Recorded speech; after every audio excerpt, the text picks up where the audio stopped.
Assalamualaikum warahmatullahi wabarakatuh.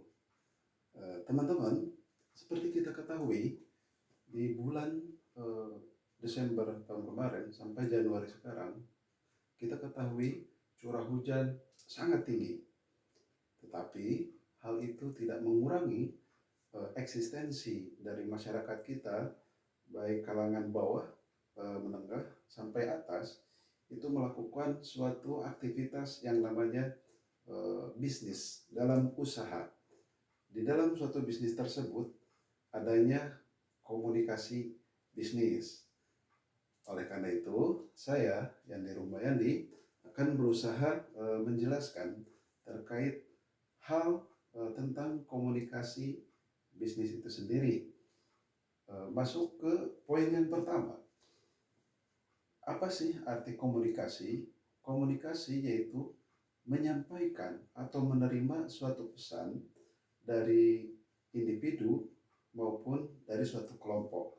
Sedangkan bisnis itu berasal dari bahasa busy, artinya kesibukan. Jadi bisa diartikan komunikasi bisnis yaitu suatu kegiatan di mana penyampaian atau penerimaan pesan terkait masalah usaha itu disampaikan. Nah, teman-teman, dalam suatu kegiatan komunikasi bisnis itu ada dua hal. Yang pertama, komunikasi bisnis secara mikro dan komunikasi bisnis secara makro. Kalau dari kasus tadi, kita bisa ambil suatu kesimpulan bahwa kegiatan komunikasi bisnis itu lebih sering terjadi di kalangan mikro atau skupnya lebih kecil. Salah satu contoh, ketika seseorang mencari suatu makanan sebagai pembeli dan seseorang menjajakan atau menawarkan suatu barang yang sebagai menjadi penjual, di mana ada yang memesan dan ada yang memberikan pelayanan, itu akan terjadi suatu komunikasi. Jadi kalau komunikasi mikro itu skupnya lebih kecil dan itu terjadi di kalangan bawah. Karena apa? Interaktifnya langsung. Beda dengan komunikasi secara makro, itu antar suatu perusahaan dengan perusahaan lain. Itu yang pertama. Kemudian yang kedua, dari semua kegiatan komunikasi bisnis, outputnya adalah suatu presentasi bisnis, di mana presentasi bisnis ini ada beberapa hal yang harus dipersiapkan dan ada ruang lingkupnya dalam suatu mempresentasikan suatu hal. Yang pertama, ketika menyampaikan ide atau informasi atau pelaporan bisnis baik secara verbal maupun non verbal, itu harus disampaikan secara jelas. Makanya dari presentasi bisnis tersebut memiliki tujuan.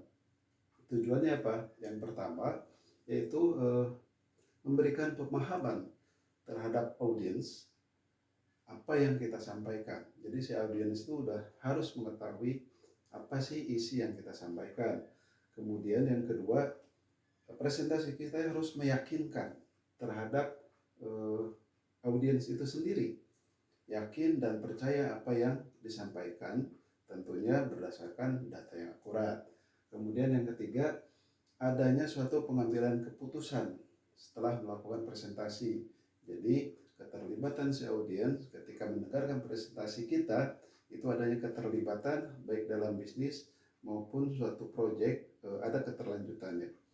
Jadi presentasi yang kita lakukan harus benar-benar bisa disampaikan terhadap audiens.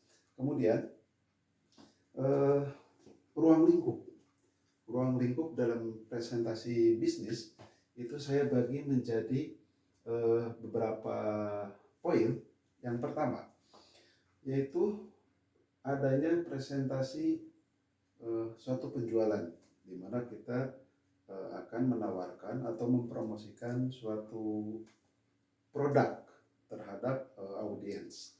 Yang kedua yaitu presentasi proposal, pengajuan suatu proposal kepada audiens tentang tujuan apa yang ingin dicapai. Kemudian yang ketiga yaitu presentasi laporan perusahaan atau laporan kinerja perusahaan.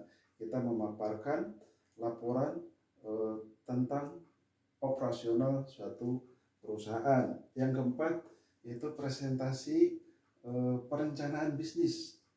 Jadi bagaimana kita mempresentasikan suatu perencanaan terhadap mitra atau rekan bisnis agar tertarik dengan perencanaan tersebut. Kemudian yang kelima, adanya presentasi kepada investor atau klien. Tentunya hal ini sangat penting sekali. Dari semua poin yang di atas itu, yang harus kita siapkan adalah yang pertama, penguasaan materi dengan audiens itu sendiri. Materi apa yang harus disampaikan, kita harus bisa menguasai materi sendiri agar penyampaian terhadap audiens itu disampaikan secara terstruktur, rapi, jelas, dan efisien. Kemudian yang kedua, kemampuan komunikasi. Ketika kita berkomunikasi, dengan siapa kita berkomunikasi, terus bahasa apa yang kita pakai pada audiens, kemudian pengaturan intonasi atau suara ketika kita menyampaikan suatu presentasi, itu sangat berpengaruh sekali. Kemudian yang ketiga, apa sih pendukung atau alat media ketika kita berkomunikasi, ketika kita berpresentasi, itu harus kita kuasai. Seperti contoh halnya adanya slide melalui PPT, kemudian adanya monitor atau komputer, laptop, dan lain-lain. Media tersebut harus kita kuasai untuk lancarnya suatu presentasi di depan audiens. Kemudian ada tambahan, pada dasarnya presentasi ini ada 6 tipe presentasi.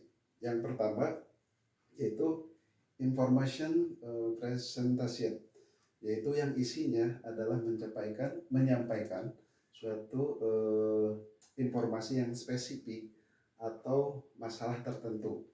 Jadi hanya menyampaikan informasi aja, isi dari presentasi tersebut. Kemudian yang kedua yaitu instructive presentation, yaitu memberikan pelatihan terkait topik tertentu. Misalkan adanya pelatihan dalam suatu perusahaan. Nah, itu termasuk ke dalam instructive presentation. Kemudian yang ketiga, persuasive presentation. Apa itu? Yaitu presentasi yang isinya mempengaruhi atau mengajak orang lain untuk melakukan apa yang diinginkan oleh si presenter tersebut. Kemudian yang keempat, motivation presentation, yaitu yang isinya memberikan motivasi atau semangat kepada audiens itu sendiri. Kemudian yang kelima, decision making presentation, yaitu isinya yaitu menunjukkan suatu komparasi atau grafik perbandingan, misal menampilkan salah satu pencapaian dari proyek tertentu, itu isinya seperti itu.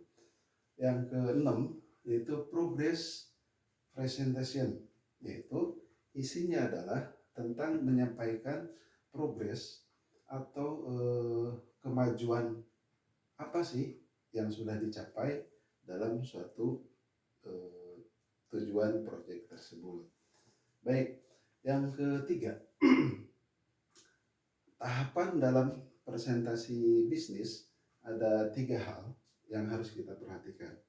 Tahapan yang pertama apa sih? Yaitu tahapan persiapan. Jadi sebelum melakukan presentasi, yang kita harus lakukan adalah persiapan dulu. Persiapan apa yang harus kita lakukan?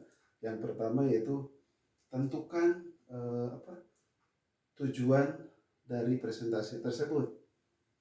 Seperti tujuannya ingin menggalang dana atau mengajak audiens untuk ikut ikut serta dalam penggalangan dana dalam hal kegiatan sosial misal.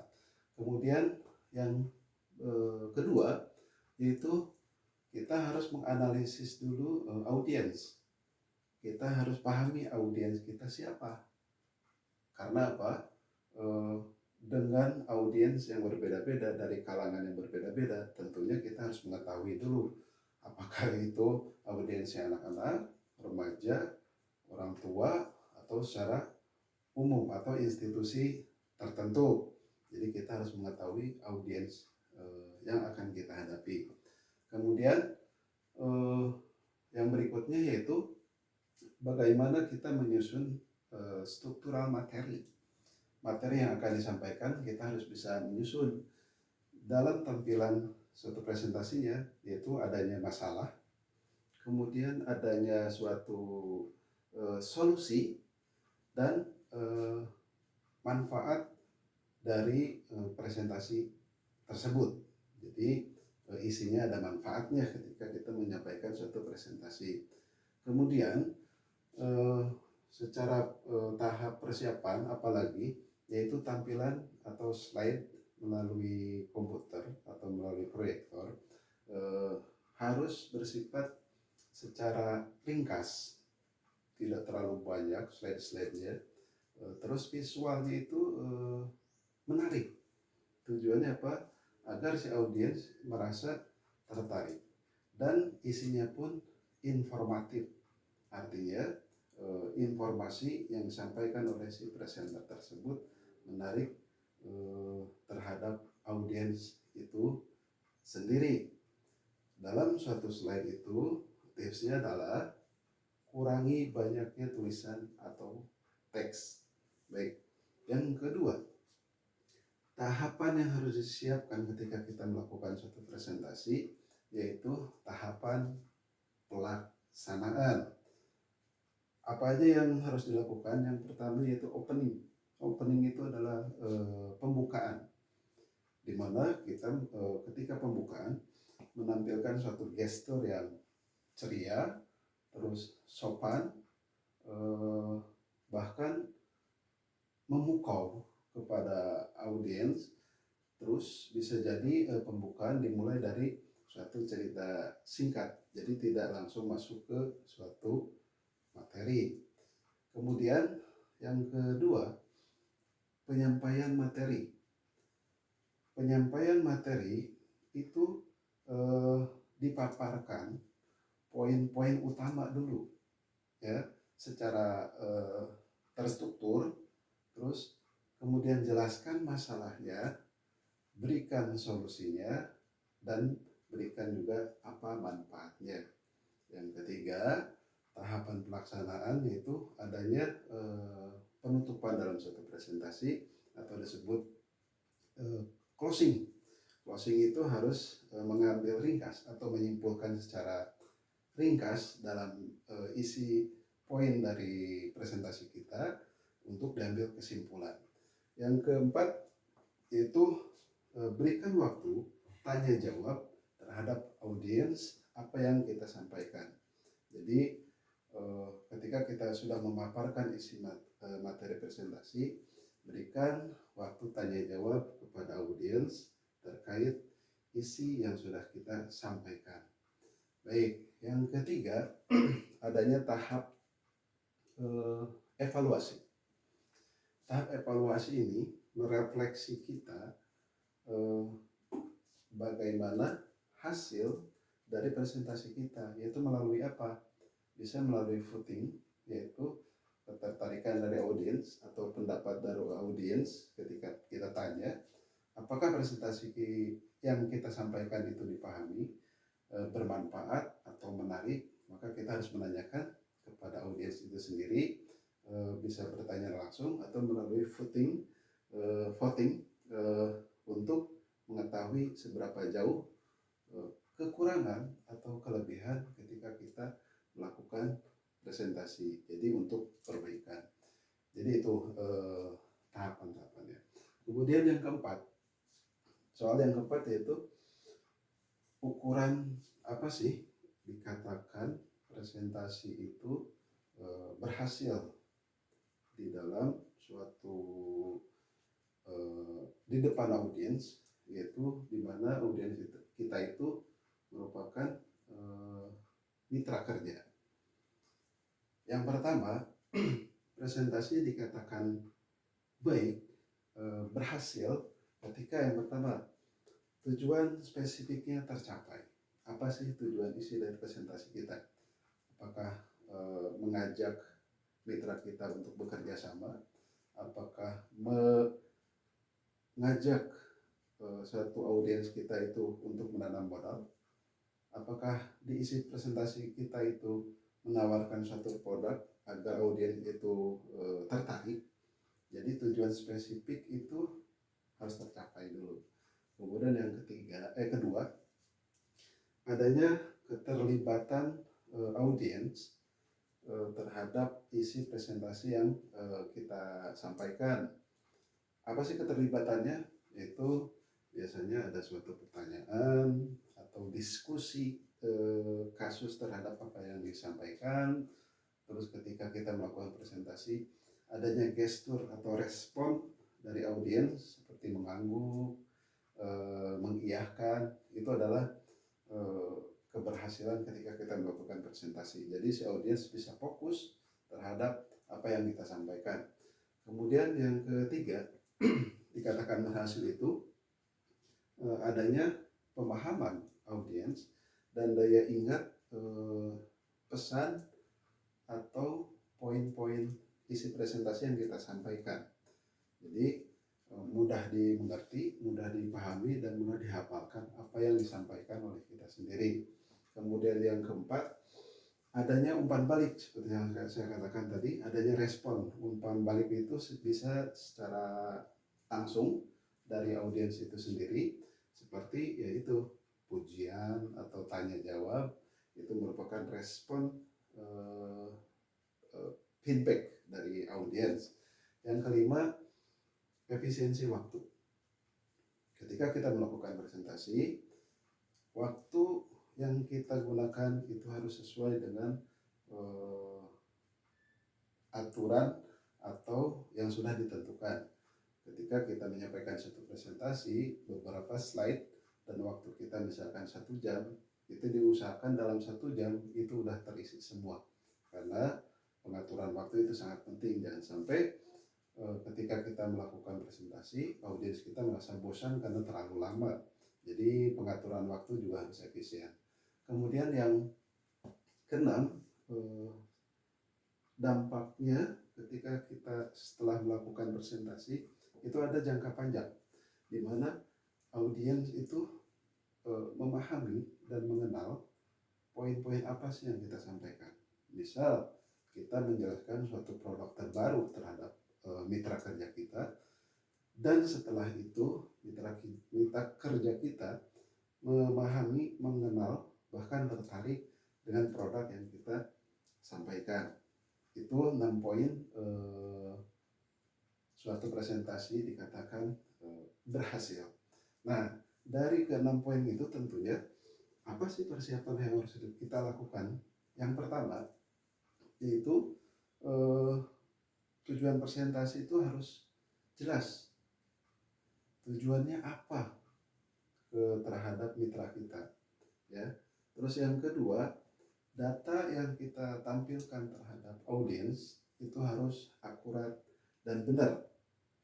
Yang ketiga, tentunya penampilan dari audiens sendiri itu bersikap rapi, sopan, profesional dalam melakukan presentasi.